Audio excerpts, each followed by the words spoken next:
হুনাইনের যুদ্ধে এক পর্যায়ে মুসলমানরা পর্যদুস্ত হয়ে যাচ্ছিল, আপনারা অনেকে জানেন। To make the long story short, পুরো ঘটনাটা আমি আনবো না। সাহাবারা দিক বিদিক ছুটতে আরম্ভ করলো, পাহাড়ের উপর থেকে এমন প্রবল বেগে তীর ছোড়া হচ্ছিল, সাহাবারা টিকতে পারছিল না, কেউ এদিকে কেউ ওদিকে।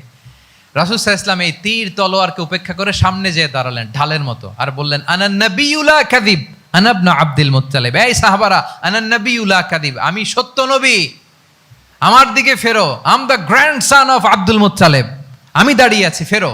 রাসূল সাল্লাল্লাহু আলাইহি ওয়াসাল্লামের যখন এই সাহসী স্টেটমেন্ট তারা পেলেন, আবার আল্লাহু আকবার ধ্বনি নিয়ে সাহাবারা সামনের দিকে এগিয়ে গেছেন। এই যে আগালেন, আর পিছু ফিরলেন না, হুনাইন জয় করেই ছাড়লেন। আল্লাহু আকবার। তাহলে ইতিহাসের পরতে পরতে, সিরাতের পরতে পরতে আমরা দেখবো যে রাসূল সাল্লাল্লাহু আলাইহি ওয়াসাল্লাম হি ওয়াজ এ হাইলি কারেজাস, অনেক সাহসী একজন ব্যক্তিত্ব ছিলেন, অত্যন্ত সাহসী পুরুষ ছিলেন। তাহলে নেতা হইতে হইলে তার কি লাগবে?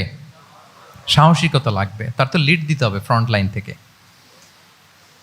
এবং কাপুরুষতা, ভীরুতা, এটা থেকে রাসূল সাল্লাল্লাহু আলাইহি ওয়াসাল্লাম পানা চেয়েছেন। আল্লাহুম্মা ইন্নী আউযু বিকা মিনাল হাম্মি ওয়াল হাযান ওয়া আউযু বিকা মিনাল আজজি ওয়াল কাসাল ওয়া আউযু বিকা মিনাল জুবনি ওয়াল বুখল। জুবন মানে কি?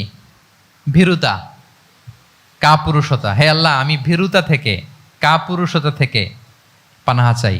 আমরা যেন কাপুরুষ না হই, আমরা যেন ভীরু না হই, আমরা যেন সত্যের বীর সেনানী হয়ে আবু সাঈদের মতো এরকম দুই হাত প্রসারিত করে দাঁড়াতে পারি, ঠিক কিনা?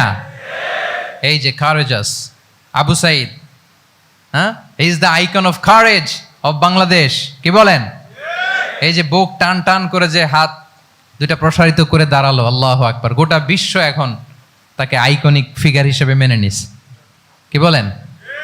গোটা বিশ্ব তাকে চিনছে, তার জন্য দোয়া করছে। তাহলে courage, it's an essential leadership trade, এটা লাগবে প্রিয় ভাইয়েরা। আল্লাহ তাআলা এই কারেজ, এই সৎ সাহস দিয়ে আমাদেরকে ধন্য করুক।